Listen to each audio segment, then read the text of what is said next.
नमस्ते बच्चों, आज अपना टॉपिक है कि हमें किसी विलयन का परासरण दाब ज्ञात करना है। तो उसके लिए बर्कले हार्टले की विधि है। ठीक है, बर्कले और हार्टले करके ये वैज्ञानिक विधि। इससे इस विधि के द्वारा हम किसी भी विलयन का परासरण दाब ज्ञात कर सकते हैं। तो इसके लिए हम पहले चित्र देखेंगे कि इसमें एक सरंध्र नली होती है। सरंध्र माने जिसमें बारीक बारीक छिद्र होते हैं, और एक सरंध्र नली होती है। इस नली पर प्रयोगशाला में जो कॉपर फेरोसाइनाइड की अर्धपारगम झिल्ली बनाई जाती है, उसका विद्युत विधि के द्वारा इस पर लेप कर दिया जाता है, इस पर पॉलिश कर दी जाती है। कॉपर फेरोसाइनाइड की अर्धपारगम झिल्ली का इस पर लेप कर दिया जाता है। इस सरंध्र नली के एक ओर केश नली या केशिका नली जुड़ी रहती है, और दूसरी ओर एक जलकुंड जुड़ा रहता है। जलकुंड ये कहलाता है जलकुंड, और ये होती है केश नली। ये केश नली होती है, ये एक सरंध्र नली होती है। इस पर कॉपर फेरोसाइनाइड का लेप कर दिया जाता है। इससे भरा जाता है इसमें जल यानी विलायक। ठीक है, ये इसमें विलायक यानी जल भर देते हैं। और जल इसमें कहां भरा रहता है? यहाँ निशान रहते हैं केश नली में। केश नली के निशान तक इसमें जल भर दिया जाता है। अब इसको एक बेलनाकार बर्तन में और रखा जाता है। तो बेलनाकार बर्तन हम बना देंगे। एक बेलनाकार बर्तन में इसको फिट कर दिया जाता है। इस बेलनाकार बर्तन में एक पिस्टन लगा रहता है और एक दाब मापी लगा रहता है, दाब पढ़ने के लिए। ठीक है, इसमें एक पिस्टन लगा है, और इस बेलनाकार बर्तन में वो विलयन भरा होता है जिसका हमें परासरण दाब ज्ञात करना है। ठीक है, ये इसकी रचना हो गई है। इसमें एक सरंध्र नली होती है। इस सरंध्र नली पर कॉपर फेरोसाइनाइड की अर्धपारगम झिल्ली का लेप रहता है। इस नली की एक ओर केश नली और दूसरी ओर जलकुंड जुड़ा रहता है। जलकुंड के द्वारा इस केश नली के निशान तक इसमें जल भर दिया जाता है। फिर इस इतनी व्यवस्था को एक बेलनाकार बर्तन में फिट कर देते हैं। उस बेलनाकार बर्तन में एक पिस्टन लगा रहता है और एक दाब मापी लगा रहता है, और उस बेलनाकार बर्तन में ही वो विलयन भरा होता है जिसका हमें परासरण दाब ज्ञात करना है। ठीक है, कार्यविधि प्रयोग प्रारंभ होने से पहले हम केश नली में जल का तल लिख लेते हैं, नोट कर लेते हैं कि केश नली में जल का तल कहाँ है। अब जैसे इसमें परासरण क्रिया शुरू होती है, तो ये जो जल है, विलायक है, ये अर्धपारगम झिल्ली से वो विलयन में जाना शुरू करता है।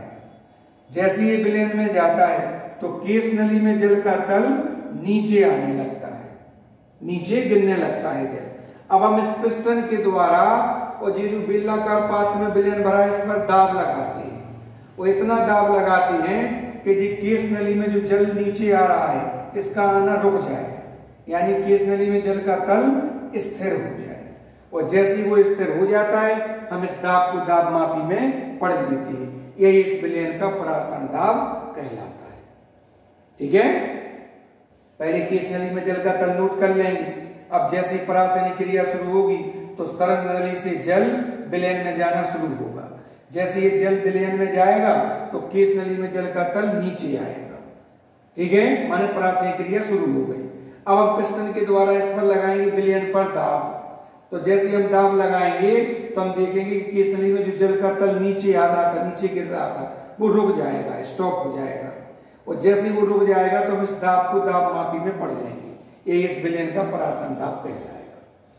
ठीक है, तो रचना कार्यविधि सिद्धांत इसका यही है कि यह विधि सिद्धांत पर काम करती है कि वह कम से कम बाहरी दाब जो परासरण क्रिया को होने से रोक देता है।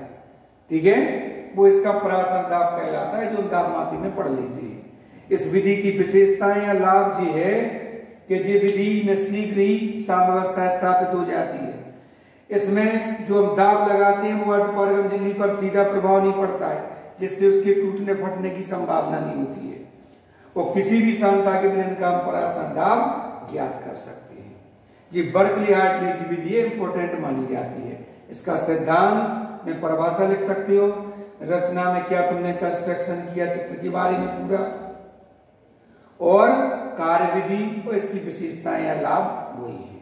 तो ये बर्कली हार्टले की विधि है। इसको तुम लोगों को पढ़ करके अच्छी तरह चित्र बना करके उसकी सहायता से इसको देखना है, ठीक है।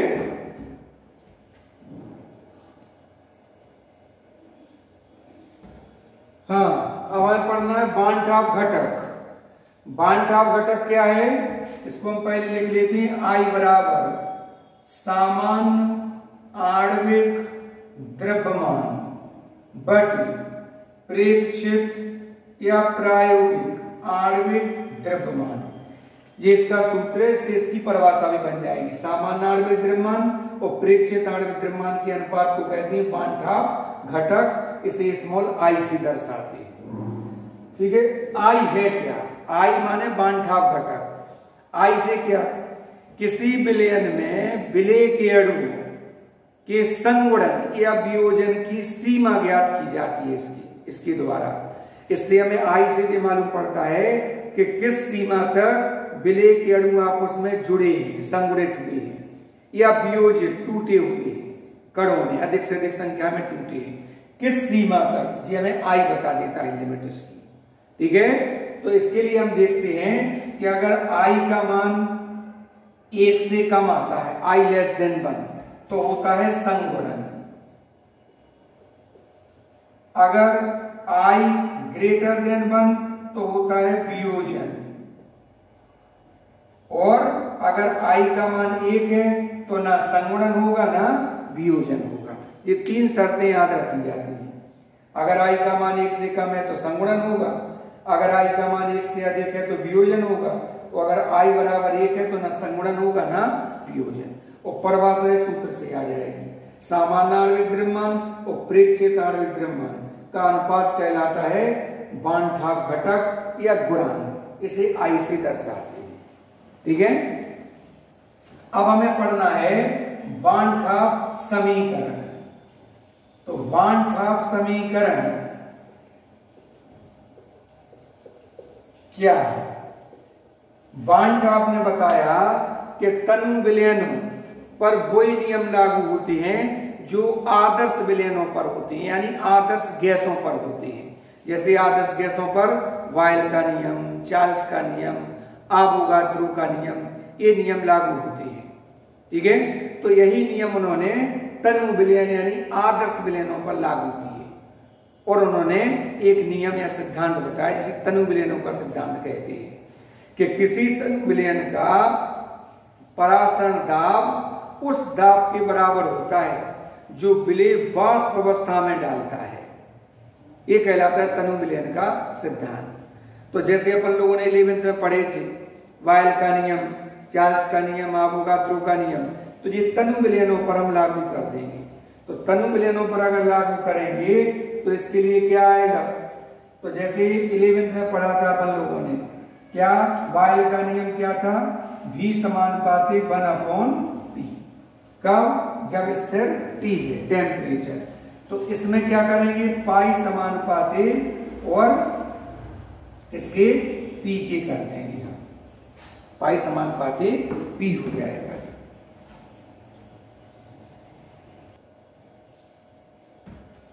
ठीक है। तो जो 11th में थे तो इसके लिए हम देखेंगे पहले नंबर बांटाप वायल के नियम से,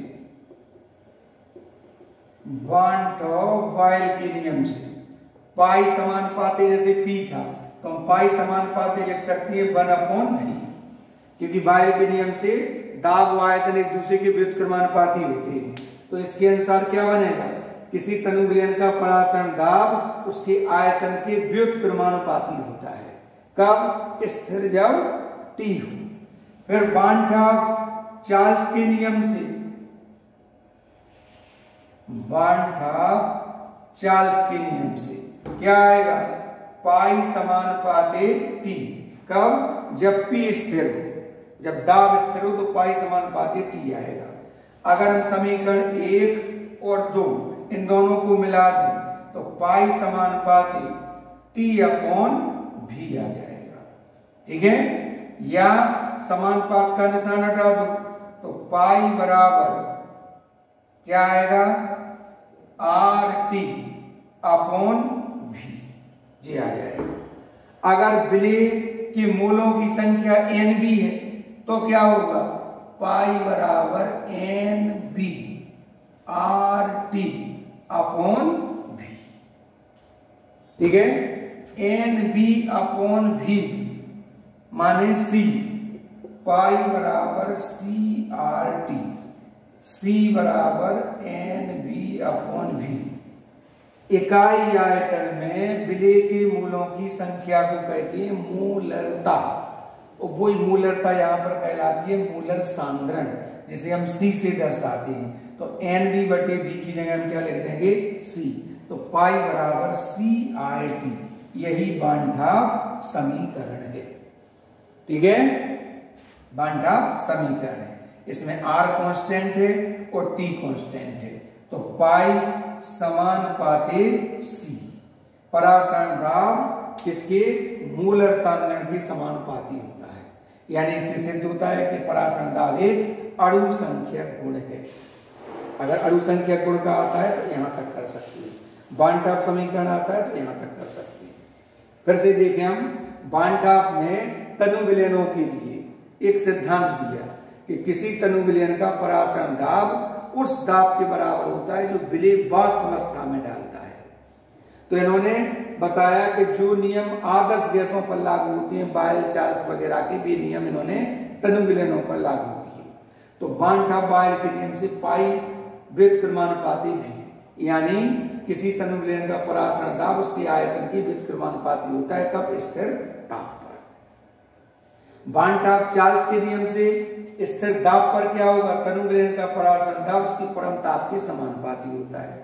ये दूसरा समीकरण, इन दोनों को मिला दिया तो पाई समानुपाती ऊपर टी नीचे भी। समानुपात का निशान हटाओ तो आर आ जाएगा। आर कहलाता है सार्वत्रिक गैस नियतांक, जो 11th में था। पाई बराबर आर टी अपॉन भी। अगर विलेय के मोलों की संख्या एन बी है तो पाई बराबर क्या होगा? N B R T upon V. N B बटे भी को हमने अलग करके लिख सकते हैं हम, जैसे पाई बराबर एन बी बटे V into R T. N B बटे भी क्या है? इकाई आयतन में विलेय के मूलों की संख्या कहलाती है मूलरता, और उसी को कहते हैं अपन क्या? मूलर सांद्रण। ठीक है, सी से दर्शाते हैं तो सी एन बी बटे बी की जगह रख दो, पाई बराबर सी आर टी। ये कहलाता है बांड-ठाप समीकरण। इसमें आर और टी कांस्टेंट है तो पाई समानुपाती क्या हो जाएगा? सी। इससे सिद्ध होता है कि परासरण दाब एक अणु संख्यक गुण है, वही है बांड-ठाप समीकरण। ठीक है, अब अगर मान लो परासरण दाब विलेय के आणविक द्रव्यमान में संबंध का सूत्र अगर हमें स्थापित करना है तो कैसे करेंगे? तो अगर हम चाहें तो यहां से ले सकते हैं। बांड-ठाप समीकरण से हम जानते हैं क्या? कि पाई बराबर सी आर टी होता है। ठीक है, पाई बराबर सी आर टी, ये बांड-ठाप समीकरण हम जानते हैं। चूंकि C बराबर होता है एन बी बटे भी, इसको इसमें रख दो तो पाई बराबर एन बी बटे भी आर टी। अब चूंकि एन बी क्या है? विलेय के मूलों की संख्या, मूलों की संख्या का कोई द्रव्यमान बटे अणुभार, डब्ल्यू बी बटे एन बी। ये मान उठा करके यहां लिख दो तो पाई बराबर, यह समीकरण मानते जाओ, पाई बराबर डब्ल्यू बी बटे एम बी और ये आर टी ऊपर रहेगा और इंटू भी। इस एम बी को इधर कर दो, पाई को इधर कर दो, तो एम बी बराबर डब्ल्यू बी आर टी बटे पाई इंटू भी। ये परासरण दाब और विलेय के आणविक द्रव्यमान में संबंध का व्यंजक है। एम बी है विलेय का आणविक द्रव्यमान, डब्ल्यू बी विलेय का द्रव्यमान, आर सार्वत्रिक गैस स्थिरांक, टी परमता, पाई प्रासंगा और भी आयतन है।